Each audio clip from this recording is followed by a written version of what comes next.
Hey everybody, welcome back to another episode of Remotely Serious. I'm excited for this next episode. I'm excited for every episode, but I'm especially excited for this next episode because I've got with me John Lee, someone I met last year, probably almost, I don't know, exactly a year ago. Maybe 13 months ago. It might have been September, October. But in the fall of 2022, I went to a beautiful location in the Lisbon area at a co-working space called Yayem, and co-working space maybe doesn't even do it justice. It's almost like it's a country club for for remote workers, almost, with a beautiful view and beautiful facilities. But John, I saw you there last year. You were growing work from anywhere, your company. It's been an exciting year in the world of remote work. It's also been a challenging year with the economy and all kinds of things, interest rates, layoffs, and sort of a bit of a turn in the tech economy. So John, I'm really glad to have you on this episode to talk about remote work, digital nomads, compliance, and work from anywhere. Delighted to be on. Thank you very much for having me, Curtis.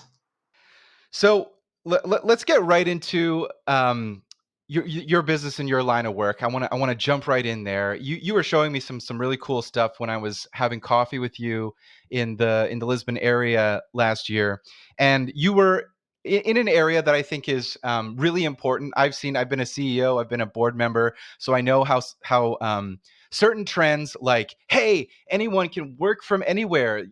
There's nomad visas everywhere. The world is open. I even say hyperbolic stuff like that on my podcast. I love to promote this lifestyle, but I know what it's like to sit in the board chair, sit across from general counsel, sit across from a CFO, and have them say, hey, we've got this worker in Canada but you're paying them like a contractor, and we need a W-8 BEN form, and just multiply that over a bunch of countries. And we've got a situation where global remote work may be really empowering for a lot of people, but we know that companies have other things to think about when it comes to a bunch of people gallivanting around the globe and working from anywhere. And you are in that arena building value and working with clients to help with some of the things that are maybe not so sexy but are really important because they're about compliance. Well, yeah, absolutely. I appreciate the intro, Curtis. And I think one of the things we observe at the moment is that a lot of people, when they think of work from anywhere, they think of a digital nomad with a laptop on the beach. But actually, when you look at international remote work, it is so much more than that. So the way we look at the market is kind of split into two components. You have what you call temporary work from anywhere, where somebody's looking to go somewhere, work temporarily abroad for anywhere from between 1 and maybe 365 days. Yes, that is the digital nomad by the beach, but it's also somebody looking to spend time with their loved ones or taking care of a sick parent for a couple of weeks or months at a time, for example. So that's a pretty important employee benefit for certain people. That's the work from anywhere piece. But then separately, you also have what's called the hire from anywhere piece. And that's where companies are looking strategically more and more at being able to hire talent literally from anywhere. Now, don't get me wrong, they're not hiring talent from every single country in the world, but they are certainly expanding the definitions of where they hire from and why they hire from there. And I guess if you look at that, the reasons why a lot of companies are looking at it, because they can get access to a deeper talent pool at lower cost, be closer to their customers. So again, reflecting back on it, it's more than just a laptop on the beach. It's that whole broader concept of work from anywhere, and it's also the hire from anywhere piece, which is I think is going to really get more and more focus over the next couple of years. So if we think about different types of companies I'm going to be really broad, but let's say that there's Fortune 500 companies, medium-sized companies, and startups. And the startups maybe have less risk, so they say, hey, yeah, we'll hire remote anywhere, we're super cool, our CEO is super cool, we're super chill about everything. Then you have the Fortune 500 companies on the other side of the spectrum who probably have systems and processes for of evaluating their risk. If a portion of the workforce is in a different country, even for a day, could they create a tax presence? And then you have companies probably in the middle, which are maybe not so regimented as the Fortune 500 companies, but also maybe thinking a little bit more about their future and growing up a bit. With work from anywhere, there a certain stage of company you work with? Is there a certain version of, I know it's three categories. There's way more than three categories out there. I'm being very broad, but is Mm. there a certain type of client that it fits best, or is at most risk for the kinds of problems that come, whether it's temporary workers or expats or full-time emigration to a different country? That's a good question. I mean, the first question, we often start with is trying to understand the kind of companies and the industries that are open to remote work. Because if they're not open to remote work, well, then it's never really going to come into the equation. And the kind of industries that are not so open to remote work would be, for example, heavily regulated financial, let's say, industry, or banking, for example, because they have a lot of geo restrictions around where they're allowed to work, for example. So I think that would be understanding the first place to understand which industries are a good place to start. If we talk about the kind of industries that we tend to focus on, it tends to be ones that are in maybe the consultancy world, with the heavy tech component, engineering component, the technology startups, for example. When we say startups, that can be a broad definition. It can be Mm-hmm. companies that might have thousands of, or even tens of thousands of employees. And so when we look at, they're the kind of industries that look quite interesting. If we talk about the size of companies, what you tend to find is companies that have less than 500 employees don't tend to have a huge amount of compliance maturity and awareness. And so they're willing to take in a lot of risk. And it's not until they get hit with a contractor misclassification fine or a permanent establishment issue that they suddenly realize, oh, hold on a second, we've actually taken on a huge amount of risk here. And it tends to be later in their journey before they realize it. So what we find then at the other end of the scale is companies that have more than 60 or 70,000 employees. They have very restrictive, conservative policies, very slow to maneuver and adapt or change how they look at things. So we find kind of the sweet spot for us is companies that have, typically more than 500 employees and maybe less than 50,000 employees that have some kind of openness to remote work, be it on a, let's say, hybrid work in their own country, for example, where their headquarters are, or maybe more internationally where they're allowing temporary work from anywhere. And what's very, very clear is that it doesn't matter the size of company that you are. It doesn't matter what industry you're in. It doesn't matter how conservative you are or not. Every company is at least getting some level of request for work from anywhere, which is posing a lot of challenges. Because if you look at it pre-pandemic, expats maybe were maybe 1% of an employee base for many companies. So you could afford to take a kind of a white glove ad hoc approach to expats, whereas now, there's easily 30 to 40, 50, 60, 70, 80% of employees at some stage are requesting a rotation. And so then all of a sudden, the volume of requests that are coming to a lot of these global mobility functions are just exponentially increasing. So some companies shut it down and say we don't allow it, but other companies are trying to figure out structural processes that will allow them, to deal with these incoming avalanche of requests over the next couple of years.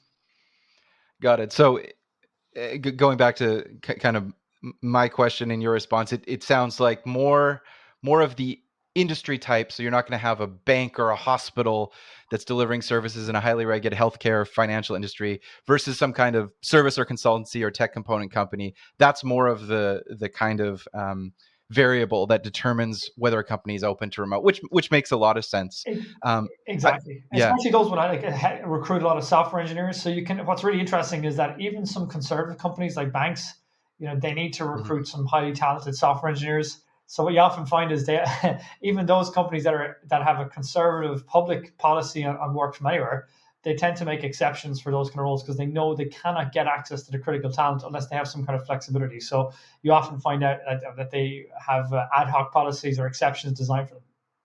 Yeah, I remember when I lived in New York, I knew some people that worked at JP Morgan Chase, and I was in tech, so I can wear a t-shirt and shorts in the summer, and I was asking about just the culture, and they said it must be that everyone has to go into the office, wear a suit and tie, what have you, in investment banking or whatever it is that you do, whatever kind of magic arts you do over at JP Morgan Chase in those big buildings downtown. And they're like, yes, it's true, but we also have all these outsourced offices around the world with all there are different cultures that isn't really talked about, and it's kind of like the front stage, the front end, and the back end operate very differently. Mm, But I'm curious about, okay, so let's say it's a 250 person mm, tech company with a service.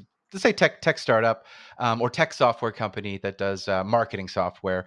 And in 2021, 2022, they were dealing with the challenges like everyone was. And maybe they have an office in Toronto and an office in Dublin, and they've tried to be in the office, but over mm, the course of the last few years, the CEO is thinking about all these people that have kind of gone away because they were in lockdown and they've never really come back. They're trying to get back to the office. And then one day the CEO says, you know what? I'm going fully all the way everywhere around the world remote. We're changing our policy. We're going to give in. We're going to stop trying to get everybody in 3 days a week.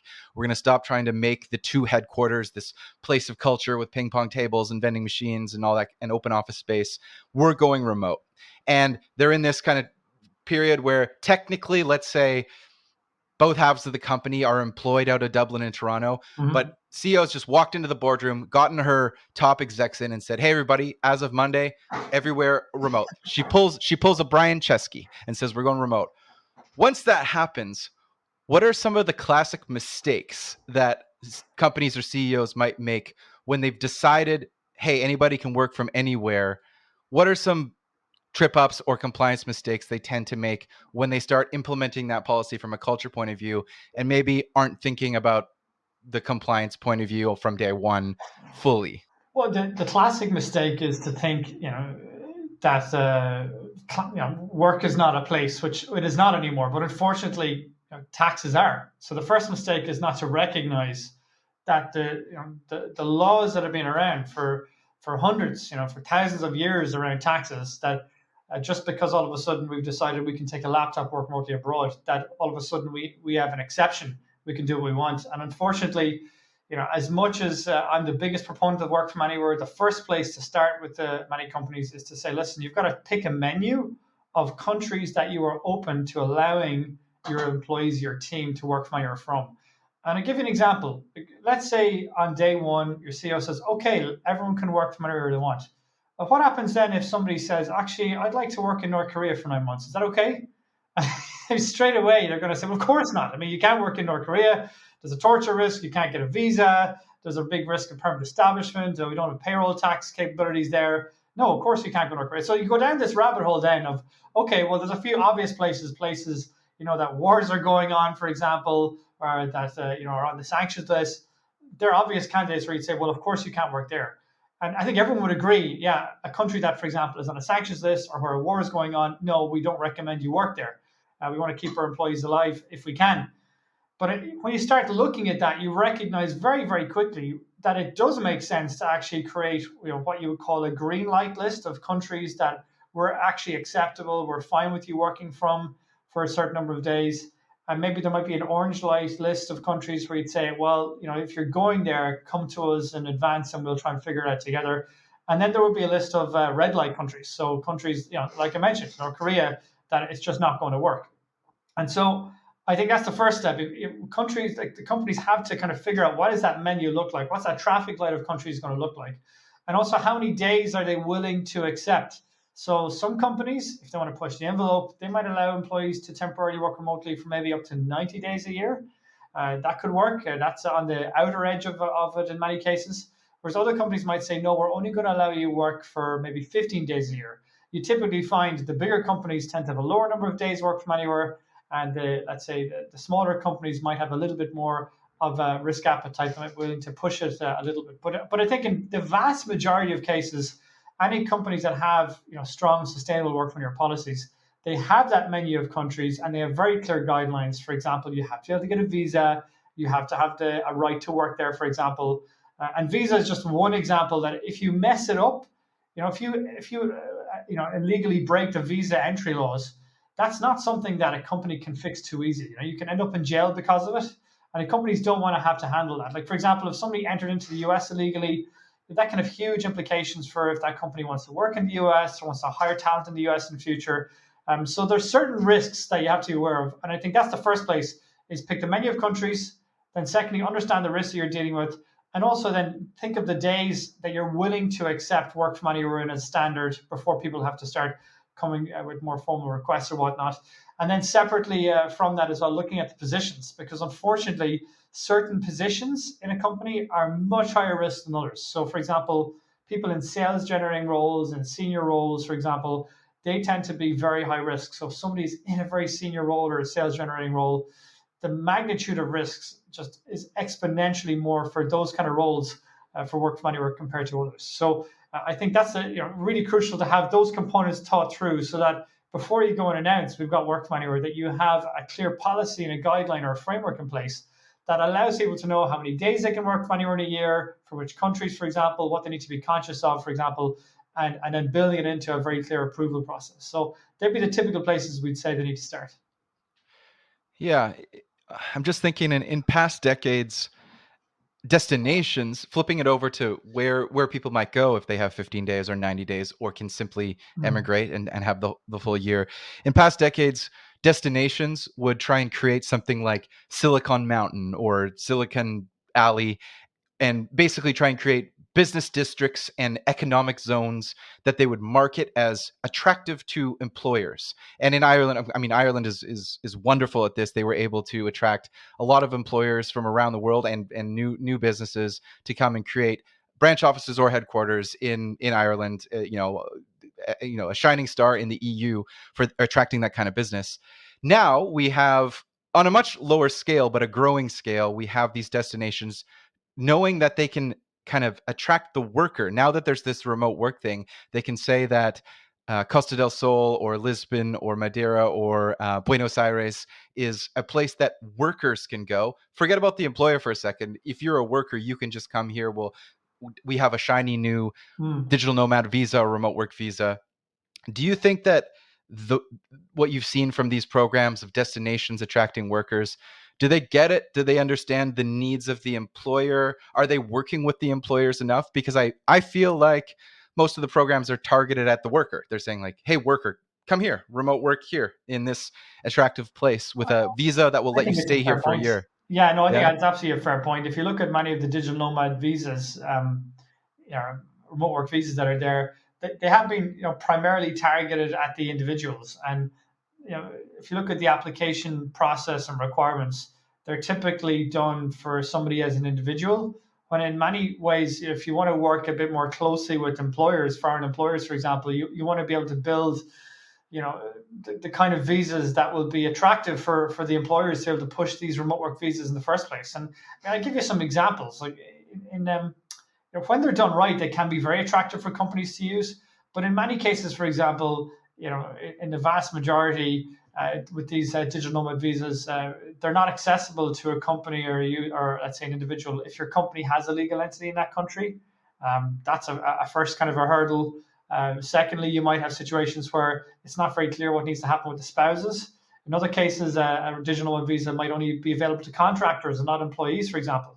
In other cases, again, there might be a lack of clarity around the tax side of it, be it payroll tax or maybe even permanent establishment. And so you look at all these factors. I mean, I would say there is a wide variety of inconsistency within the digital visas. Some of them were released by primarily driven by tourism authorities as a little bit of a marketing ploy and didn't quite have the cross, let's say, departmental, let's say, coordination between the tax authorities and the labor authorities, for example, as well, which meant you had a lot of these remote visas launched, but there were question marks around, well, if companies are going to use them, are they going to start causing them risks? Now, to be fair, some of them have been well designed and have done well. And if you look at it from a destination perspective, I mean, money talks. I mean, if you look at, for example, Barbados, they had a huge issue during COVID with cruise passengers that fell off a cliff. They launched their digital visa, and within the space of a year, they had over $100 million of tourism revenue for the local economy, which did a huge job in helping to offset the massive fall from cruise passengers. So, if done well, they can be hugely attractive, and not only just getting temporary visitors, but many of these temporary visitors who work in these destinations, guess what? Some of them do stay on. They end up staying on in that country, end up founding a business there, for example, or if they're in sufficient numbers, maybe their employer might decide to actually set up a local entity there. So if done well, they can be very, very attractive. Yeah, I remember it might have been a year or a year or two ago.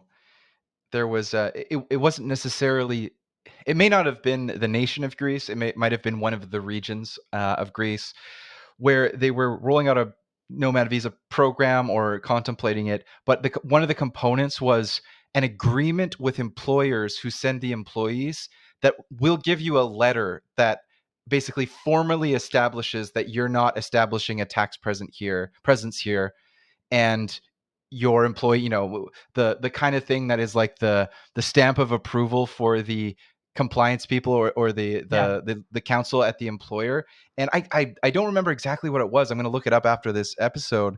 But it made me think that that kind of thing probably should be happening more in the future, where they kind of close the loop and not just invite the worker, but tell the employer, by the way, you're good too.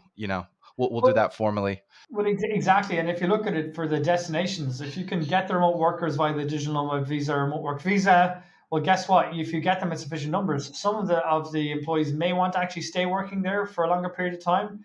That's where the employer might, let's say, link up with a local employer of record, and then maybe the pathway then to eventually like maybe set up a legal entity again if there's sufficient interest.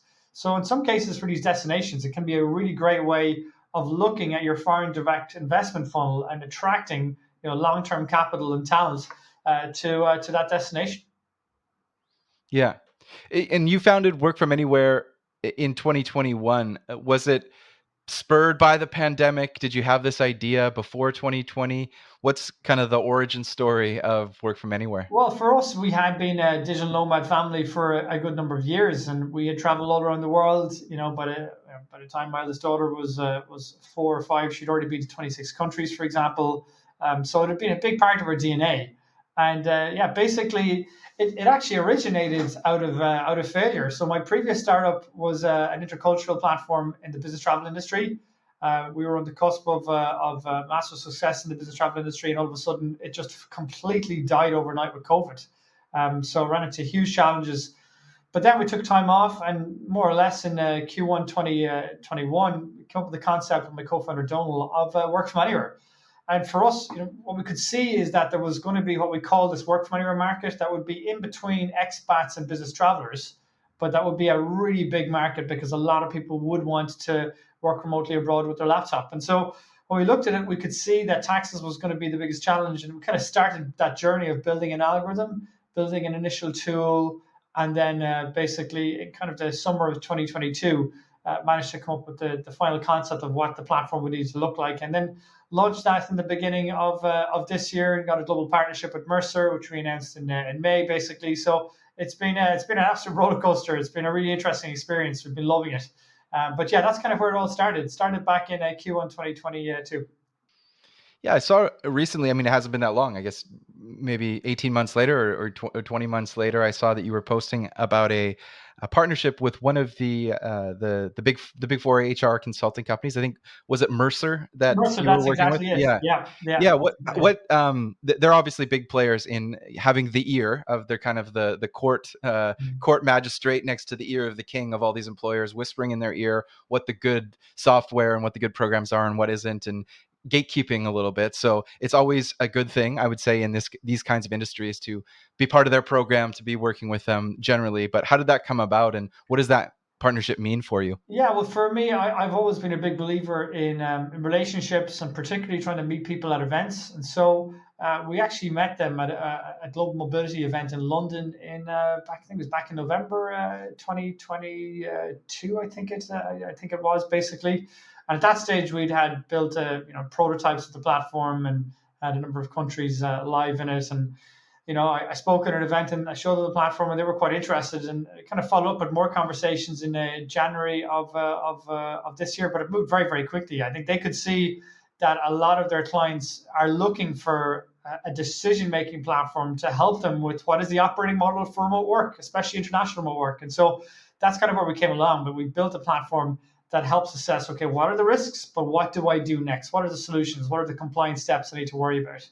Do I need to be looking at maybe a tax-driven solution like opening a legal entity? Do we need to look at an employment law-driven solution like an employer of record, or maybe an immigration solution like a digital nomad visa? And so the answers to this can be very, very nuanced, and that's where we came along with our own proprietary algorithm that we're the first in the world to come up with one that we've developed. And they loved it, and the feedback from the clients so far has been fantastic. But I have to say, Mercer have been amazing. They've been great to deal with. The last couple of months have spoken at their top mobility conference in Brussels, their global rewards conference in Cascais in Portugal. They had a global mobility conference in Amsterdam. We did a global mobility conference in Milan 2 weeks ago, for example. I'm speaking this Thursday at a major event for Mercer clients in Asia with over 300 companies signed up. that's just a small sample of some of the major events that I've been involved with. But they've been amazing because they give you access to these wonderful clients around the world. But not only that, you've got access to literally hundreds of very, very clued in business development leaders who know how to approach these kind of companies and know how to plug your platform in. Yeah, I can imagine it's rocket fuel, and you can just get in front of these companies really quickly when you work with them. Is it something where this is almost the key to the business, and you'd love to do 10 or 12 different partnerships with organizations like that, or is it more of an experiment? How do you see the future of the business in terms of direct sales versus these channel Yeah, partnerships? 100%. I think for a product like this that relies heavily on trust, there's always going to be a longer sales cycle if you're doing direct sales. So, Hmm. for us, this kind of referral approach is an incredibly important part of the wider business strategy. Be it macro referral partners like big players like a Mercer, or be they micro referral partners, smaller referral people that maybe only might send two or three referrals a year, but they can also be very, very important as part of the grander scheme of things. And so, as a choice, as a founder, you have a choice of either going, investing, for argument's sake, 20 to 30% of your sales and building a sales team, or you can say, all right, well, let's go and use that to kind of build up referral partners, for example. And for us, we've said, look, we want to build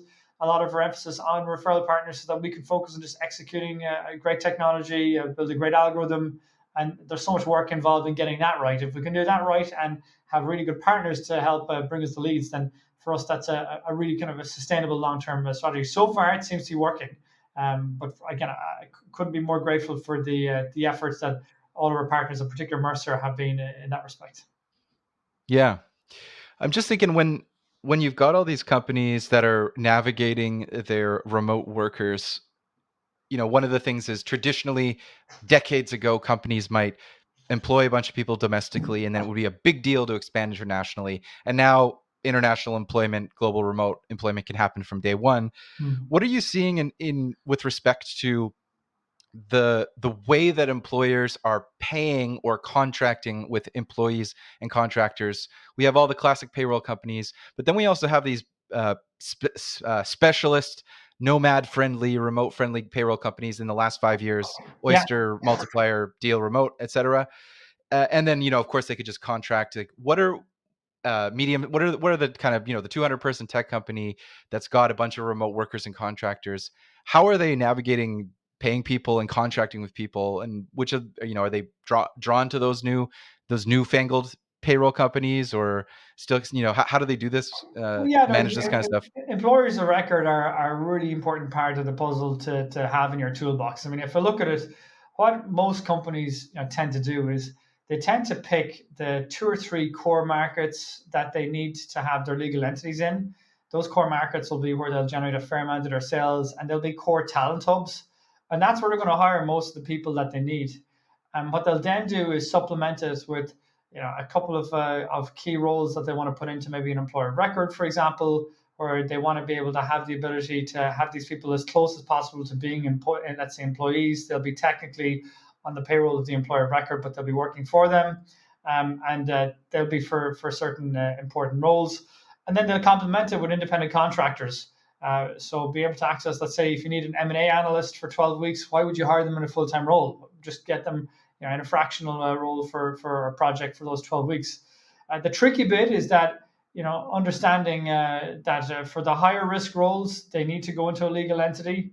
If you're a high permanent establishment risk, or again, a senior sales generating role, that really does need to be typically in a legal entity. And some companies don't do that, especially younger companies. They maybe employ somebody in a contractor route, which is not very, very wise, particularly if they're in a very important role. But again, for the really important high risk roles, putting them in the legal entity, then looking at people that you want to put into an employer of record. An employer of record is where you're basically putting them on that legal entity. It's saving you the effort and time and cost of having to set up a legal entity. And what's nice is that the employer of record takes care of the payroll side of it as well. The only challenge with an employer of record is that it does cost typically anywhere from between $300 to maybe $600 or more a month. So if it's just one person for maybe 2 or 3 years, you can probably handle it. But if it's going to be a couple of people for a couple of years, it's probably pushing it to want to consider a legal entity in that particular case. So knowing when and when not to use an employer of record. What's really nice about an employer of record is, let's say you need to hire somebody in the morning, and you know you need to have the capability there to run local payroll and whatnot, and be able to have the capabilities for local employment contract, then you can get it done in 24 hours by an employer of record. So they offer a huge advantage in terms of speed. Plus, they also give you the ability that if you do want to maybe open up an say legal entity in a year or two time, you can still start with an employer of record now and then move on to your own legal entity in 2 or 3 years time. If you talk about then independent contractors, the third leg of the stool, so we've got legal entities for core talent hubs. Let's say you've got employers of record in countries where we're going to be exploring or we need to move fast on hiring somebody. And then the last bit is independent contractors. And that's where they're a very interesting model, provided they're not for somebody you want to hire for a long time, like it's in a couple of years, or they're in a high risk role, for example, or that if you're in a country that has a high risk of contractor misclassification. So I think there's some of the nuances that you need to be able to deal with. And again, it all comes back to not taking you would call a very like machine gun approach. You need to be super targeted. Which countries are you going to be using, and what's the model you're going to use in each country? And I think that ISA Hoppin did a good job of this when they had roles that they were hiring for in the last couple of years. They'd put out a role and they'd say, in these countries you're going to be hired as an employee via legal entity. In these countries you're going to be hired as an employer record, and in these countries it'll be as an independent contractor. And outside of that, we don't hire. So that's amazing. If you think of how many times people go through a funnel, go through 3, 4, 5, 6, 7, 8 interviews. And at the end of it all, the company says, oh, well, would you mind please relocating to the US? And they said, well, why didn't you make that clear from the get-go? I'm not moving. So I think there's a lot of work needs to be done in a lot of these job marketplaces to reduce some of the friction on that aspect of it. But again, it goes back to just being intentional about where are you hiring from and what's your operating model. You mentioned that you're speaking at some events upcoming, and we've met at Running Remote, the annual conference that's now, it's been in different cities, but it's now seems to be that it'll be in Lisbon on an annual basis. Are there other events and conferences that employers would think about attending if they're really interested in this particular piece of thought leadership, the remote work compliance? They might go to Running Remote to learn about building remote work teams. Where should they go if they want to learn more out on the conference circuit? Is there anything that's Yeah, really kind of top tier? I would strongly suggest, for especially starting with global mobility conferences. So there's Mm-hmm. a number of kind of global mobility events or networking events that are around. Be it, for example, the Global Mobility Executive is one. Benevo, a very interesting company. They do a good show every week. You've also got, for example, Mercer have a lot of events that they do. For example, there's plenty of global mobility events that are out there, and they're really, really helpful because they give you the opportunity to go in and meet other colleagues who are dealing with these same changes and challenges in many of these kind of more mid to larger size companies. And so they're a really wonderful place to be able to learn and swap notes about how people are facing these challenges. They would be the first place I would start. And I probably would say the Global Mobility Executive is probably one of the better places to start in that, because they're in every continent, and they're a very easy platform to be able to access, and they seem to be very engaged. Yeah, I'll make note of that. I asked this question to several guests because I like to hear about remote work events, and obviously there's different kinds. There's kind of like parties and festivals for nomads, but then there's all along the spectrum towards global mobility conferences for executives that are making decisions all along the spectrum of remote work. But I've only really been to Running Remote. I haven't gone to many events, so I'm looking at 2024. So almost selfishly, it's good to get some tips on what are the good conferences. And I didn't know this until I met you, but it really is that you have been, unlike some people who might be total slow mads or simply remote workers or expats. It seems like in the time before the pandemic, through the pandemic, and I'm sure that was a challenging time. But now that we're out of it, you are a digital nomad and a digital nomad with a family, in the sense that you do make it to a lot of different places. It doesn't seem like you just are, somewhere for 9 months as a base and then relocating 9 months as a base. I think you showed me like a personal spreadsheet you had, or Yeah. something where you've been around. You've gone to a lot of places, and you mentioned your kid.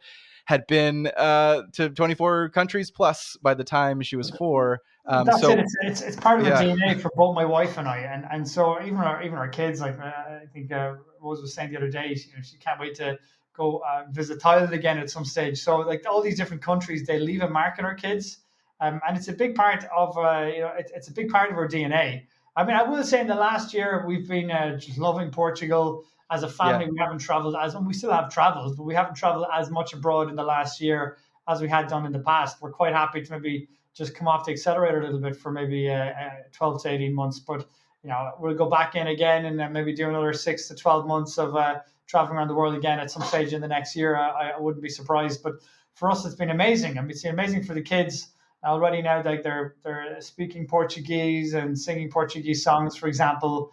And I love that. For me, like that's a hugely important gift to be able to speak these different languages and understand these different cultures, for example. And so for us, yeah, it's been a big part of our DNA. But it was a big part of our DNA before, work from anywhere, even before my previous startup. Both my wife and I, before we started the previous startup, we traveled all around the world anyway. And even before I met my wife, I had been traveling and living around the world before as well. I lived in the Netherlands for 8 years, lived in Germany, for example, and lived in Ireland, and then used that to travel all around Europe, for example. So it's been a big part of our DNA. Have you had to start thinking about sort of digital nomad school, or school in a different country, whatever that means? Because I know you can live in Well, Portugal, yeah, so there is, and what's really interesting is that there's a lot of innovation going on here in this particular space. So we deliberately chose the school that we're kids in right now, a school called Apprendizes, because when you go to most countries, they either give you a choice of putting people into the local school or into an expat school. What we liked about Aprendizes is that it's a school that's led by Portuguese. They get to speak about 80% Portuguese, 20% English, and they get to really feel and live and breathe Portuguese culture. But it's very heavily influenced by the Nordic schooling philosophy, but it's on the international schooling system. So they managed to get the best of both worlds, which is really, really unusual. And I think we're also seeing, for also temporary work from anywhere schooling models, with the likes of Boundless Life is one that they've operations, I think, in Greece and in Portugal and some other places as well. And you also have Working Without Borders that have some let's say temporary family workation retreats and holidays with other remote working families in the likes of, I think, Costa Rica and Colombia and many others. So I think we're seeing an emergence of really interesting novel solutions that are helping to address some of these challenges. Because I think education, when we looked at it, it is the biggest barrier and pain point, particularly if you're in an education system the likes of the US or UK that's very restrictive. If your kids are out of school for more than a week, then you really get heavily penalized. So I think there is a burning desire for many parents who have a real like love and a longing for travel to be able to give their kids some of that experience they got traveling around the world as well, which is in and of itself, that intercultural experience and education is very powerful for their kids, and it's a learning in and of itself. for someone who has been a digital nomad, or maybe would like to be a digital nomad, but they just had their first kid and now they think, I can't do it now. I can't do it anymore. That era of my life is now over. What would you tell that person who's maybe having doubts about remote lifestyle with a kid? Oh, I couldn't disagree more. I mean, to be honest, once you've got a fine healthy kid, once they hit about 4 months, you should be absolutely game ball. We had Rose around in one of these slings, and we were traveling all around the world, and it was amazing, absolutely amazing experience. And we went through all sorts of weather conditions, from absolutely freezing cold in South Korea and China, right to up to like the most amazing weather in Asia, like for example in Thailand and broader Europe, for example. And she loved it. She absolutely loved it. And so I think she was very young at the time and maybe had some sparse memories of it. But when we went back again a couple of years later to, for example, Thailand, it all kind of came flooding back to her. So I think I would say when you've got one child, there should be no barrier whatsoever. I mean, when you have two or three, yeah, you have to plan things a bit better. You might not have quite the same flexibility. You can still do it, but I think with one child, for us is that's a no brainer. For us, that shouldn't be an issue. As long as you're well prepared, as long as you've got the right equipment, and as long as you have things reasonably well planned ahead, you should be fine. And do you have any there's no sponsorships on this episode, but do you have any recommendations or experiences with the kind of health insurance you would use if you're going all around the world? Well, the health insurance, the ones that we've seen that are certainly worth a look is you have the likes of Safety Wing and Insured Nomads. But I think it is true that like the health insurance piece, it does require a little bit of research, and it's something to not forget about, particularly if you're going to certain countries. I mean, for example, if you're going to the US, you really need to make sure you're plugged in. It can get very expensive very quickly. But I think one of the things that we found helpful is actually looking and researching. Like every country is ranked on the quality of its healthcare system. So places like, for example, Thailand or Portugal, it can be fantastic healthcare system, which is a little bit of extra peace of mind in case you want to have that if you're traveling abroad. So I think that would be the things that I would look at. Yeah, we're recording in November here, and this episode will probably come out in November. So I'm just curious if you have any tips from your experience as a nomad, where for us northern hemisphere people, the December to March, the escape the cold, escape the snow. I'm Canadian. It doesn't snow as much in the Vancouver area, but or British Columbia, but it snows all across Canada. Where are the good destinations for December to March for northern hemisphere folk to go? Oh, great question. I mean, I think the ones that certainly do jump out is we had the most amazing time in Southeast Asia. It really is because it's that wonderful combination of a place like Thailand and Vietnam, and that you get great weather. You have a lovely local culture, people very open and friendly to digital nomad families, for example, very affordable. So it ticks so many of those boxes. So I would say probably Southeast Asia is one of the ones that's probably going to win out there, and within that, certainly the likes of Vietnam and Thailand. It's not the most original, but there's a reason why these kind of destinations come up again and again. You're looking out, say, 3 or 4 or 5 years, whether it's on the employer compliance side or just on the destination side, where do you think we're going to be in 3 to 5 years? Do you see things getting much bigger, more remote workers, different trends, Well, new yeah, destinations? I think one of the trends to watch out for is work from anywhere has got a lot of the PR at the moment. So being able to temporarily work remotely, laptop by the beach. I don't know how many times we've seen that in a photo in some magazine online, but I I hate think working at the beach, but it's a yeah, good photo. exactly. Yeah, Yeah. yeah. I don't know. I don't know any long-term digital nomads that really done much, to be honest. Yeah. But saying that, I think one of the things that's missing in the conversation, and I don't know the answer to this one, is the hire from anywhere piece. So if you look at the impact of outsourcing of manufacturing that had in the 1990s, that had a massive impact on society, on businesses, even the political systems, the downstream impacts on certain communities and whatnot, and the pros and cons of that, for example. And I think if you look at that, that had a huge impact. But I don't think people are fully realizing the impact of true hire from anywhere. And I think maybe it's because maybe in the 1990s and 2000s, there was a little bit of software, let's say, outsourcing to certain countries that was done, and it didn't go brilliantly in some cases. Um, and maybe they're thinking, oh, well, they don't see a huge threat from this. But I do see that as something to watch out for. If you look at, you want to hire a developer in, I don't know, Silicon Valley, it's maybe $500,000. You want to hire that same developer in India, it's going to be an absolute fraction of that. And if companies do start engaging in true hire from anywhere, I think that will have a massive impact that we need to make sure that we manage. Yes, it will create opportunities for companies to lower their workforce costs, particularly if they go into a recession. But being able to do it in a way that we manage it and work from anywhere and hire from anywhere, it brings tremendous opportunities if you have the ability to yourself work from anywhere. That's a privilege. But again, making sure from a broader societal perspective, we manage that shift in a way that's sustainable, that we keep an eye on it. Because I do feel that is one that's going to have a massive impact that I don't think people have quite fully realized. And it was a little bit the same with the outsourcing manufacturing. Didn't quite realize the impact until a while afterwards. So it's one to keep an eye on.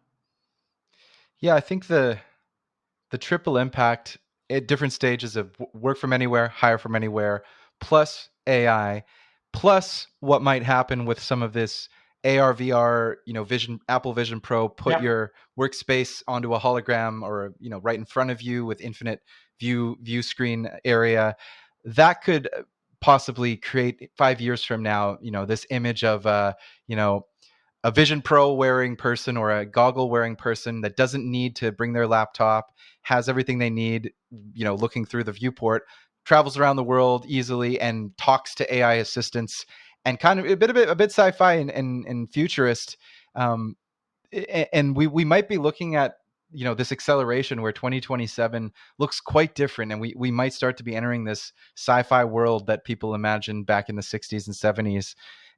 It didn't really I mean, smartphones were really cool, but I don't know, they didn't feel that sci-fi. It felt like, yeah, it's a computer in your pocket. It's world changing, but the kind of the AI talking assistants and the Vision Pro goggles and working from Mm. anywhere, that all coming together, I think, could create a society that looks very different very Yeah, soon. no, completely. I Yeah. completely agree. And I mean, the big word is disruption, I guess, isn't it? And when you have Yeah. disruption, it's always very difficult to forecast where it's going to go and the impact it's going to have. But at least if we're kind of aware of some of the possibilities, you might have a better chance of managing them, I guess, a little bit. And that's just the one thing for me that on that higher manure piece, I think it's probably underestimated the impact that that's likely to have. And it's going to give a really positive impact in some ways. And it's going to lead to some challenges we need to navigate along the way as well. Together, obviously, with AI.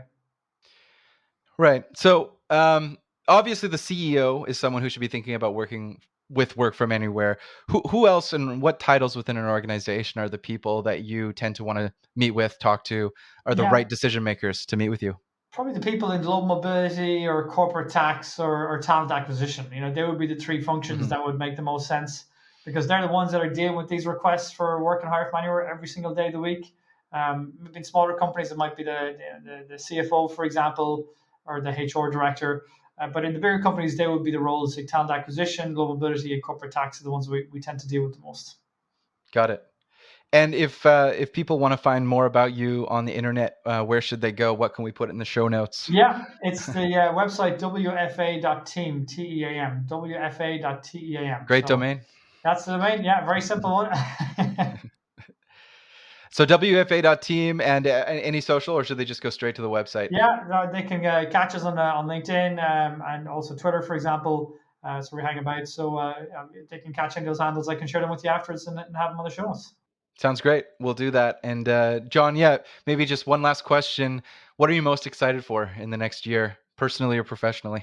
I'm excited by the fact that it's probably taken a while for a lot of companies to recognize, on the one hand, the massive opportunity, but also the importance of navigating these challenges of international work wisely. And I feel, yeah, for sure, I think it's certainly, if anything, in the last couple of months since to go by, I think it's going to be a very, very exciting year. And I'm excited about helping a lot of companies being able to do this in a way that protects themselves for the risks, but also enables them to offer it to more and more people. Because that was one of the key motivations of why we got into this. We want to be able to offer more people the opportunity to be able to work from where it works best for them. So that's probably what excites me the most when I look at 2024. That's great, John. Thanks for coming on the podcast, and we're excited to have you on. I've been waiting for this episode for a long time, so I'm glad you agreed to come on, and I'm looking forward to the next time I see you in person. Appreciate it. Thanks very much, Yeah. Curtis. Mind yourself. Cheers.